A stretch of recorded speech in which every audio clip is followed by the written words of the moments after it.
নমস্কার, আমাদের YouTube channel গালভরা গপ্পে আপনাদের স্বাগত। বাংলা সাহিত্যের বিভিন্ন সময়ের সাহিত্যিকদের রচনা দিয়ে সাজানো আমাদের এই চ্যানেল। আজ আমাদের নিবেদন লেখক সৈয়দ মুস্তাফা সিরাজের লেখা গল্প কালো বিড়াল। শুনতে থাকুন গল্পটি। কেমন লাগলো জানাবেন কমেন্ট করে। ভালো লাগলে লাইক করবেন, শেয়ার করবেন বন্ধুদের সাথে, আর চ্যানেলটা সাবস্ক্রাইব করতে ভুলবেন না। এই নিয়ে পরপর 3 দিন, দিন না বলে সন্ধেবেলায় বলা উচিত, জগমোহন বেড়াতে বেরিয়ে ঠিক একই জায়গায় একটা কালো বিড়াল দেখতে পেলেন। কালো বিড়াল এমন কিছু বিদঘুটে প্রাণী নয়, কিন্তু একই জায়গায় একই ভঙ্গিতে দাঁড়িয়ে থাকবে কেন? আর জায়গাটাও তো সন্দেহজনক, গদাই বাবুর আমবাগানে। কিছুদিন আগে যেখানে মোনাই ফকিরের লাশ পড়ে থাকতে দেখা গিয়েছিল, সেইখানেই। মোনাই ফকিরের আস্তানা অবশ্য একটু দূরে। সে নাকি লটারিতে অনেক টাকা পেয়েছিল, তারপর ডাকাত পড়েছিল রাত্রিবেলা। সকালে দেখা গেল মোনাই ফকিরের লাশ পড়ে আছে গদাই বাবুর বাগানের ধারে। সে এক বিভৎস দৃশ্য। মোনাই ফকির কালো আলখাল্লা পরে থাকতো, মাথার টুপিও ছিল কালো। গাঁজার নেশায় সব সময় চোখ দুটো রাঙা। আস্তানা বলতে একটা পুরনো বাদশাহী আমলের মুসলমান সাধুর কবরের উপরে পাথরের একতলা ঘর। কবরের পাশেই মোনাই ফকির খেত, ঘুমতো। ওখানেই তার সংসার আর সাধন ভজন। হাটবারে লোকেরা এসে তার কাছে ওষুধ চাইতো, ভূত ভবিষ্যৎ জানতে চাইতো, পয়সা কড়ি দিত। এহেন ফকির মানুষ লোভের বশে লটারির টিকিট কিনেছিল। একেবারে নাকি ফার্স্ট প্রাইজ পেয়েছিল, কমপক্ষে লাখ টাকা তো বটে। চারদিকে হইচই পড়ে গিয়েছিল এই খবরে। কথায় বলে, লোভে পাপ, পাপে মৃত্যু। ফকির বেচারা প্রাণে মারা পড়ল। জগমোহন রোজ নদীর ধার অব্দি বেড়াতে যান বিকেলে। সন্ধেবেলা লাঠি ঠুকটুক করে বাড়ি ফেরেন। ওই সব কথা ভাবতে ভাবতেই হাঁটেন। আমবাগানের ধারে এসে একবার তাকান জায়গাটার দিকে এবং শিউরে ওঠেন। মনে হয় আবছা আধারে ধড় আর মুন্ডু আলাদা রেখে ফকির শুয়ে আছে, এবং মুন্ডুটা যেন মিটি মিটি হাসছে তার দিকে তাকিয়ে। অমনি জগমোহন চলার গতি বাড়ান। গলার ভেতর রাম নাম 2-4 বার হয় না এমন নয়। তারপর এক সন্ধে হঠাৎই কালো বিড়ালের আবির্ভাব। প্রথম দিন বিশেষ গা করেননি, দ্বিতীয় দিন একটু চমকে উঠেছিলেন, তৃতীয় দিন তো ভীষণ ভড়কে গেলেন ফকিরের কালো আলখাল্লার কথা মনে পড়ে। জগমোহন এই মফস্বল শহরে একজন রিটায়ার্ড উকিল। বয়স হয়ে গেছে, মাথার চুল তুলোর মতো সাদা। বিকেলবেলা কিছুক্ষণ নদীর ধারে পার্কে গিয়ে না বসলে জীবন বড্ড একঘেয়ে লাগে। রাশভারী চেহারার মানুষটি যখন মোটা সোটা ছড়ি, অর্থাৎ রীতিমতো লাঠি ঠুকঠুক করে হেঁটে যান, পথে সবাই খুব সম্ভ্রম রেখে কথা বলে। সন্ধ্যাবেলা গদাই বাবুর বাগানের ওদিকটার রাস্তার ল্যাম্পপোস্ট থেকে মিটমিটে আলো ছড়ায়। সেই আলোয় কালো বিড়ালের জল জলে হলুদ চোখ জোড়া যেন জগমোহনের মনে গেঁথে গেল। সে রাতে আর ঘুমোতেই পারলেন না। চোখ বুঝলেই দেখতেন যেন কালো বিড়ালের হলুদ চোখ জোড়া। আতঙ্কে রক্ত ঠান্ডা হয়ে যায় বুঝি। পরদিন বিকেলে আর একা একা বেরোতে ভরসা পেলেন না। ব্যাপারটা যে কাউকে বলবেন তাও খুব লজ্জা করে। এক সময়কার বাঘা উকিল জগমোহন বিড়ালের ভয়ে কাবু, এ বড় খিটকেলের কথা নয় কি? সবাই হাসাহাসি করবে। আদালতের তাবড় তাবড় দুধে হাকিমকে যিনি ভয় পেতেন না, তিনি সামান্য বিড়াল দেখে ভয় পেয়েছেন। নাতি দিবু খুব ডানপিটে ছেলে, সদ্য ক্লাস 9-এ উঠেছে। এরই মধ্যে সব রকম খেলাধুলোয় নাম কুড়িয়েছে। জগমোহন দিবুকে আজ সঙ্গে নিলেন। দিবু কি খেলা ছেড়ে বিকেল বেলাটা বুড়ো দাদুর সঙ্গে বেড়াতে বেরোবার ছেলে? অনেক বলে কয়ে লোভ দেখিয়ে তবে সে রাজি হলো। ফেরার পথে মেধর রেস্তোরাঁয় কাটলেট কিংবা অম্বুর মিষ্টান্ন ভান্ডারে যথেচ্ছ রসমালাই খাওয়াবার কথা দিলেন জগমোহন। দিবু কাটলেট আর রসমালাইয়ের ভীষণ ভক্ত। দিবু যখন সঙ্গে আছে, জগমোহনের তখন ভয় কিসের? এখন তিনি আলেকজান্ডার দি গ্রেট। কই, এবার আয় দেখি বেটা কালো বেড়াল বা মোনাই ফকির আমার সামনে, মাথা ছাতু করে ফেলবো না। আজ পার্ক থেকে একটু দেরি করেই ফিরছিলেন জগমোহন। দিবুর সঙ্গে আদালতের গল্প করতে করতে আসছিলেন। কোন হাকিম এজলাসে বসে ঢুলতেন, কোন হাকিম মামলার রায় পড়বার আগে জোর হেঁচে ফেলতেন, এই সব ক্যারিকেচার শুনে দিবু হেসে খুন হচ্ছিল। রাশভারী গম্ভীর চেহারার দাদুকে এমন রসিকতা করতে সে শোনেনি। কখন গদাইবাবুর আমবাগানের কাছে এসে পড়েছেন খেয়াল নেই। এসে যেই ডাইনে মুখ ঘুরিয়েছেন আর দেখতে পেয়েছেন সেই বিদঘুটে কালো বিড়ালটাকে একই ভঙ্গিতে বসে আছে। তীব্র জলজলে হলুদ চোখ, তেমনি চাউনি, আজ যেন গভীর তলায় একটা হাসিও রয়েছে। জগমোহন অমনি লাঠি তুলে চেঁচিয়ে উঠলেন, এই মার মার মার মার। দিবু অবাক হয়ে বলল, কি হলো দাদু, কি হলো, কাকে মারতে যাচ্ছ? জগমোহন হাঁপাতে হাঁপাতে লাঠি তুলে বললেন, ওই ওই কালো বিড়ালটাকে। বিড়াল?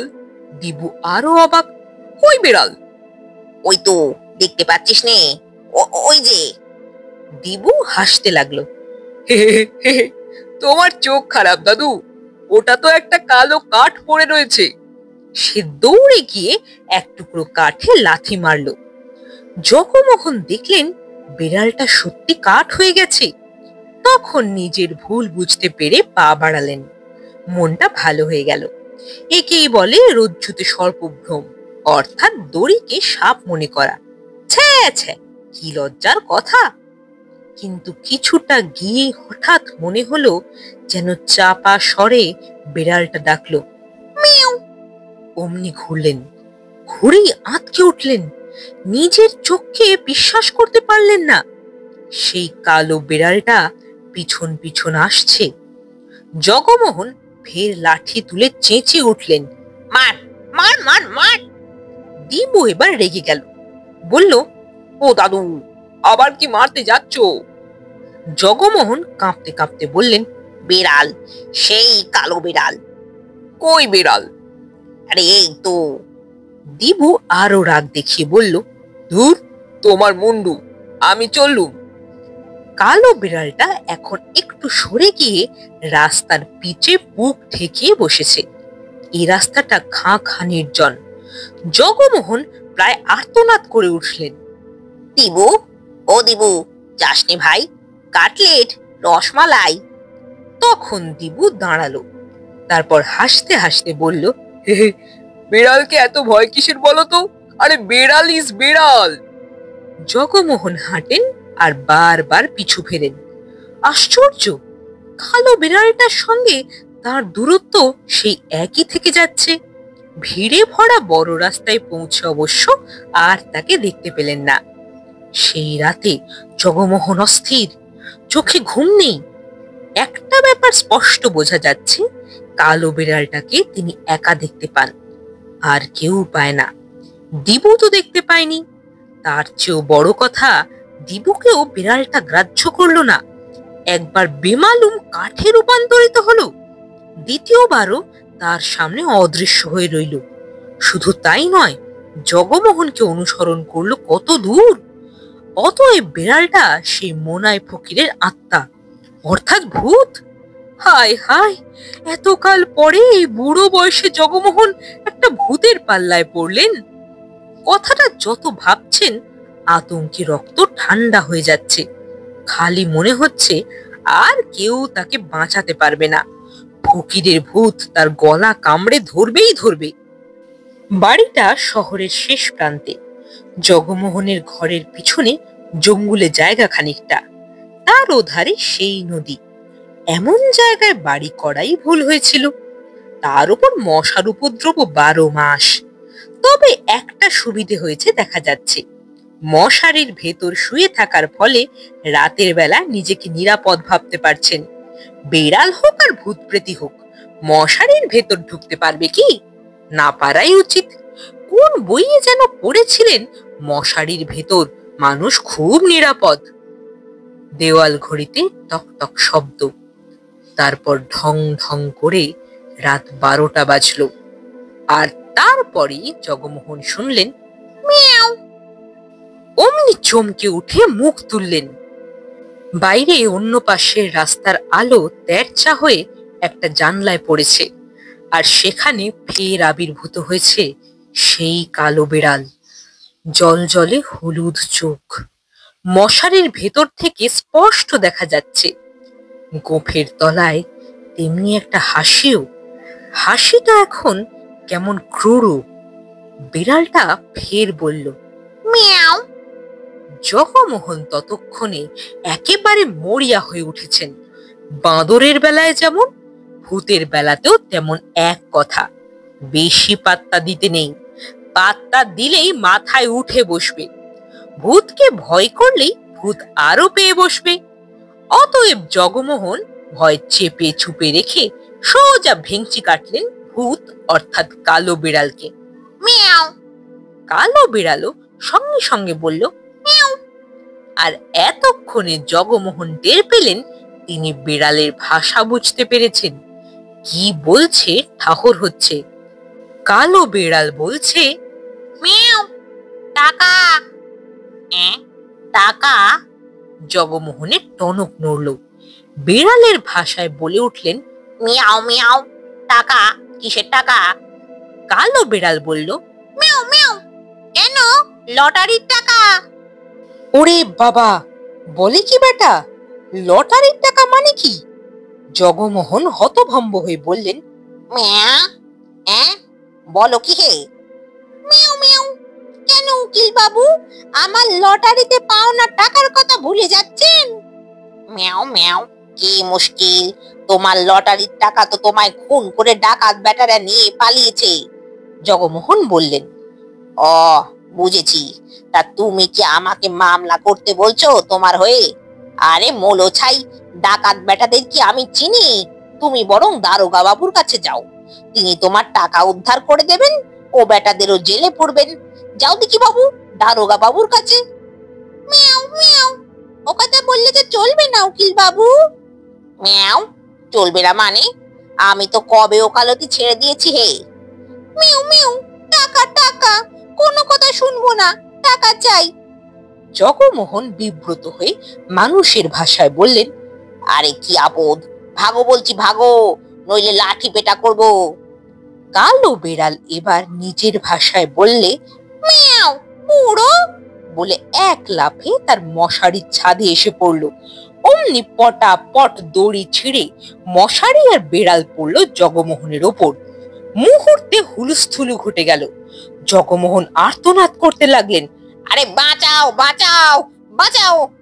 মশারির ভেতর জড়িয়ে মরিয়ে খাটের নিচে পড়ে গেলেন। বাড়ির সবাই জেগে গেল। দরজায় ধাক্কা দিতে লাগলো, কিন্তু দরজা খুলবে কে? শেষে প্রচন্ড ধাক্কায় কপাট ভেঙে ফেলা হলো। তারপর মশারি থেকে উদ্ধার করা হলো জগমোহনকে। দিবুর বাবা প্রণবেশ বললেন, কি কাণ্ড, মশারির দড়ি ছিঁড়ল কিভাবে? দিবুর মা অরুণা বললেন, নিশ্চয়ই বিড়াল পড়েছিল, আমি তো জেগেই ছিলুম, কখন থেকে শুনছিলুম এ ঘরে যেন বিড়াল ডাকছে, ভাবলুম দুই বিড়ালে ঝগড়া বেঁধেছে। জগমোহন অতি কষ্টে বললেন, এক গিলাস জল। হ্যাঁ, কথাটা তো ঠিক, দুই বিড়ালের ঝগড়া বলা যায়, কিন্তু ঝগড়াটা টাকা নিয়ে, লটারির টাকা। ব্যাপারটা ভারী রহস্যময়, মাথা মুন্ডু খুঁজে পাচ্ছেন না জগমোহন। জল খেয়ে সুস্থ হয়ে জগমোহন বললেন, কি বলছিলে বৌমা, বিড়ালের ঝগড়া না কি যেন? অরুণা বললেন, হ্যাঁ, মনে হচ্ছে দুটো বিড়াল ঝগড়া করতে করতে আপনার মশারির উপর পড়েছিল। জগমোহন জোরে মাথা নেড়ে বললেন, আরে না না, টাকা টাকা, লটারির টাকা। তার মানে? প্রণবেশ অবাক হয়ে বললেন, বাবা, লটারির টাকা মানে কি? জগমোহন ব্যস্তভাবে উঠে দাঁড়ালেন। তারপর হাঁটু মুড়ে খাটের তলায় ঢুকলেন। বাড়ির লোকেরা হতবাক। দিবু ঘুম জড়ানো চোখে তাকিয়ে বলল, ও দাদু, ওখানে ঢুকছো কেন? বিড়ালের ভয়? তাই শুনে রাঁধুনি হরু ঠাকুর, কাজের লোক আন্না কালী আর চাকর নবা পরস্পর চাওয়াচাই করতে লাগলো, ফিক ফিক করে হাসতেও লাগলো। অরুণা ধমক দিয়ে বললেন, এতে এত হাসির কি আছে? যাও গিয়ে সব শুয়ে পড়ো, সকাল সকাল উঠতে হবে। দেওঘরের ঠাকুরপো আসবেন না কাল, কত কাজ। ওরা বেজার মুখে যে যার জায়গায় চলে গেল। খাটের তলায় ঘষ্টানো শব্দ হচ্ছিল। জগমোহন কি একটা টেনে বের করছেন। একটা পুরনো সুটকেস, একদিকে ছোট্ট তালা আটকানো। সুটকেসটা টেবিলে রেখে জগমোহন বললেন, হাহা, একেবারে ভুলে গিয়েছিলুম। হায় ভুলো মন, মোনাই ফকির খুন হওয়ার কদিন আগে এটা আমাকে রাখতে দিয়ে গিয়েছিল। আমার মনে হচ্ছে ডাকাত বেটারা খামোকা বেচারাকে খুন করে গেল। খামোকাও হয়তো নয়, রাগে।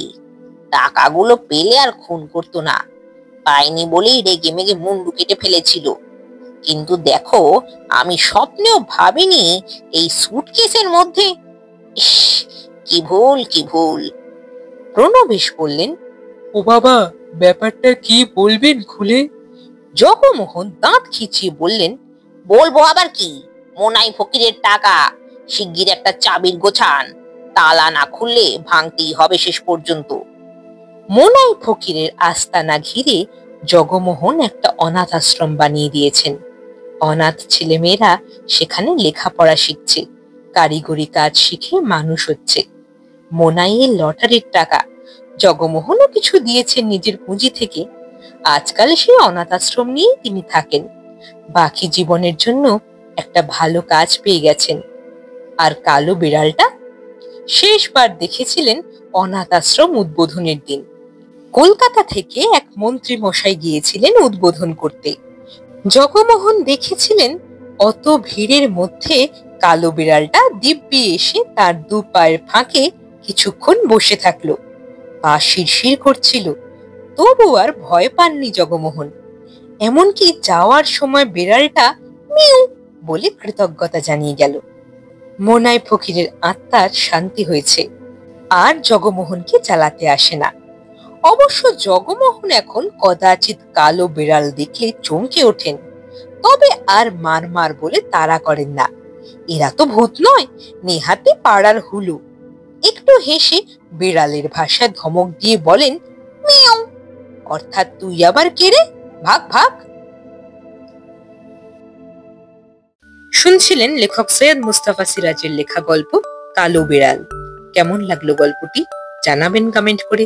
ভালো লাগলে লাইক করবেন, শেয়ার করবেন বন্ধুদের সাথে, আর চ্যানেলটা সাবস্ক্রাইব করবার অনুরোধ রইল। তাহলে অপেক্ষা থাক পরবর্তী গল্পের জন্য।